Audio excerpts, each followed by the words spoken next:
What is going on, guys? Noah Brewer here, back again with another video, and today we're going to be talking about changes to Facebook ads in 2019. Now, there's not a whole lot of changes that have happened since quarter three. Since quarter four, but the biggest change that happened was in the beginning of quarter four. So we're in quarter one of 2019 now, but a lot of this stuff kind of happened at late last year.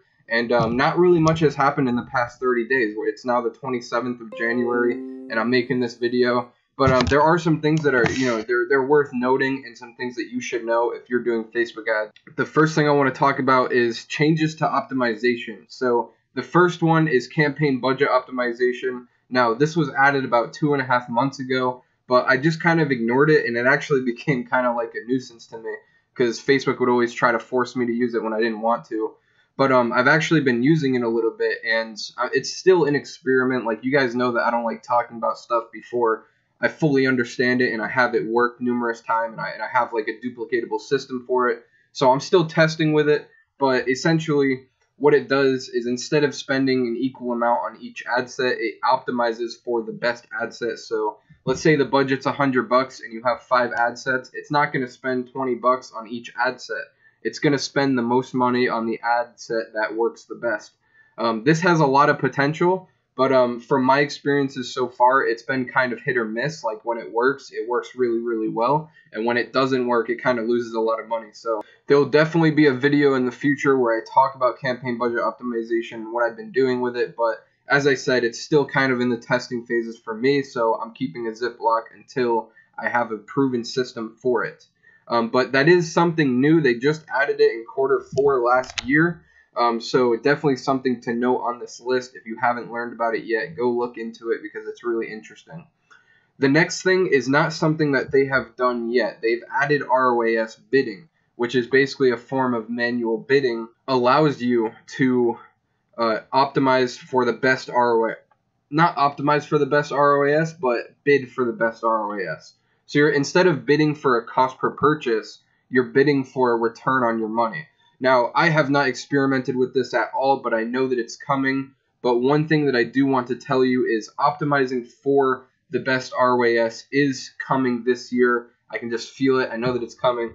But it's something that's definitely needed. We've been optimizing for purchases for so long. We need a way to optimize for not only purchases, but purchases that have a big conversion value. People that order 2, 3 of your items, so that you're not just optimizing for a basic purchase, you're actually optimizing for a conversion value, which would be very good, and I'm waiting for that to happen because I think it's going to work really, really well. Another one is value-based lookalikes using pixel events other than purchase. This was another thing that was added in quarter three, I think, so it was a little bit a long time ago, but I've recently been messing with it. Value-based lookalikes have been around for years. But the way that they used to do it is you used to have an email list, and you would have to manually tell Facebook how much money those people have spent with you. And then it would go through and it would find the averages and stuff. And then you'd be able to make a lookalike based on people who spent the most money with you. But now you don't need an email list to do that. You can actually do it right in the lookalikes manager. Like, if you go to the audiences tab, you can do it there. And not only can you make value lookalikes off of purchases, but you can also do it off of view content. You can also do it on add to cart, initiate checkout, add payment info. Basically every pixel event there is, which is actually really good because it allows for more horizontal scaling rather than just having the 10 percentages that you'd be stuck with if it was just the purchase event that you can make these lookalikes from. And this is good because I've tested around with it in view content. Value-based lookalikes, they do okay, but add to cart value-based lookalikes have been crushing it for me lately. And if you want to learn more about this, I actually dropped a video on long-term value lookalikes where I go more in depth about how to make them, how they work, all that kind of thing. So that's definitely a good video to check out if you're scaling a product right now. The next section of updates is organization. Now, this is one thing that they did change just a few weeks ago, which is updates to the column settings to basically more accurately show data. I'm not a big fan of it. I like the old way, and I'm going to continue using the old way. But I have another video where I show how to set up your columns, and it goes over the new update. Which, again, the update is Like it's good if you're running Facebook ads for multiple different businesses on one account, but if you're not doing that, it's basically pointless. It's kind of the same thing as the original. So one update that happened in the beginning of quarter 4, like around October, November, around that area, was the pixels page only shows the last 28 days worth of data. And I had somebody comment on one of my videos saying, hey, I'm looking at my pixel data and it's only showing me like 100 purchases when in reality I have over 700. And this is because of the new attribution window that they added to your pixel.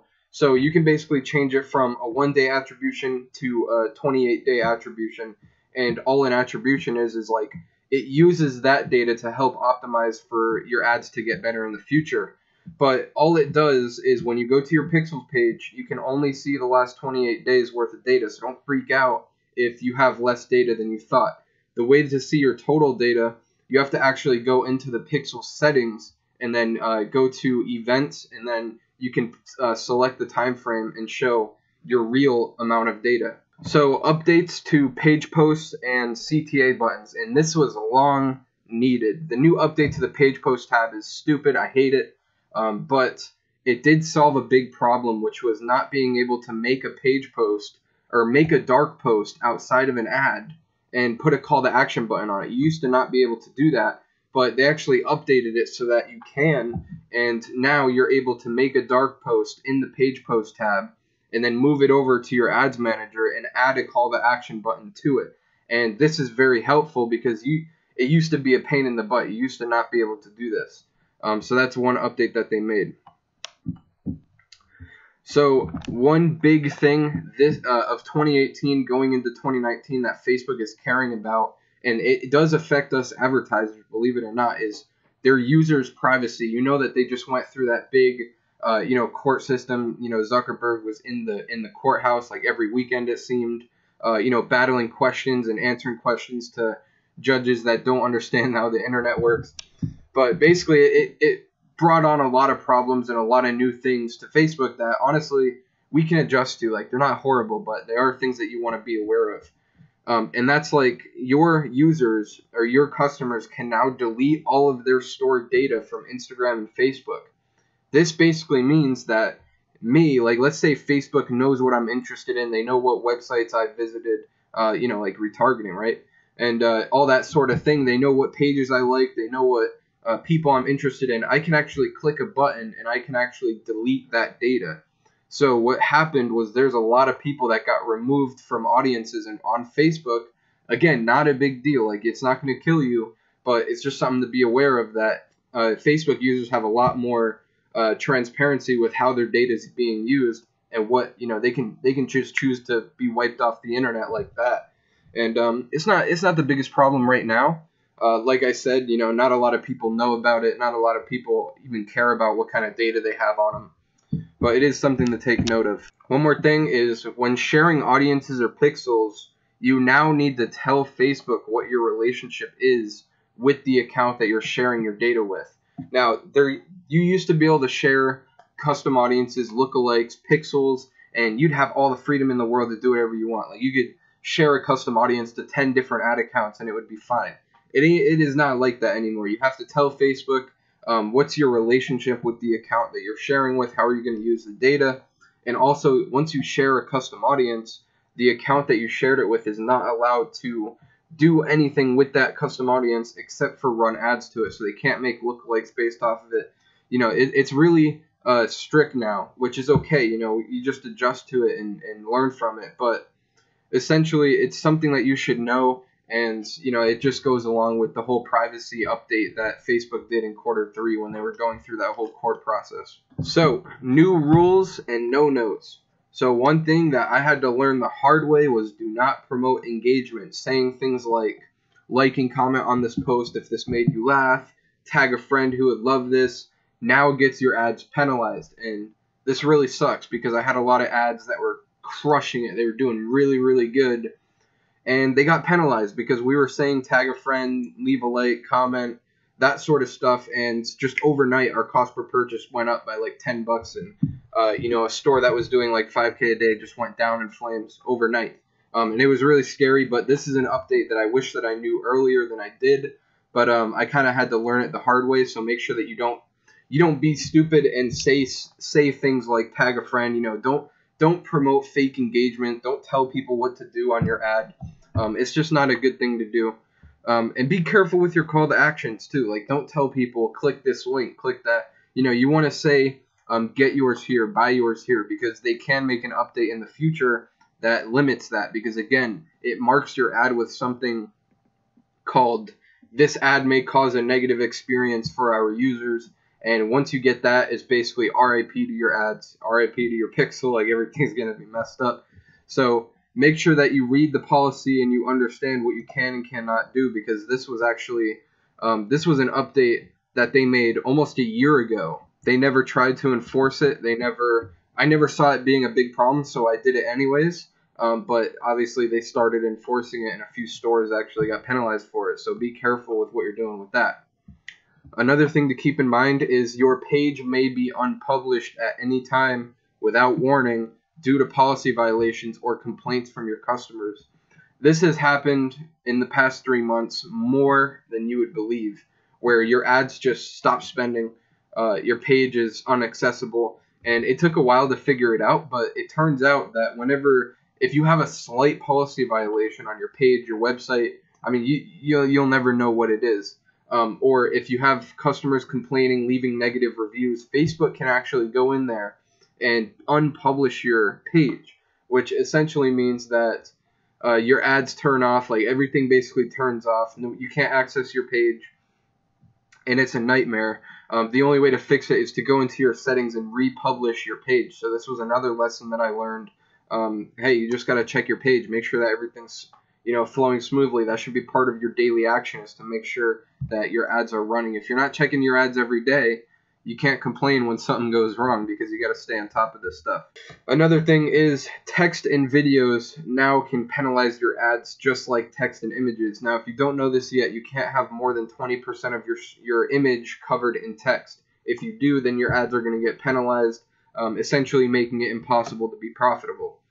They're actually doing this for videos now. So you used to be able to get around it because they have something called thumbnails, which is like an image that pops up over the video before the user clicks play. And Facebook's automatic detection system would not pick up text in your actual video. They would only look at the thumbnail. So it used to be really easy to get over it, and it kind of somewhat is still easy to get around that. But I have been noticing some penalizations for having too much text in videos.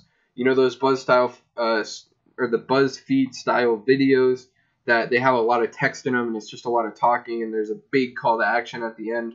Be careful, because they do have that text rule, and it might apply to videos someday. And just because it's a rule doesn't mean that they enforce it. Just like these other things that we were talking about. A lot of these, Facebook doesn't really enforce. They won't penalize you on purpose.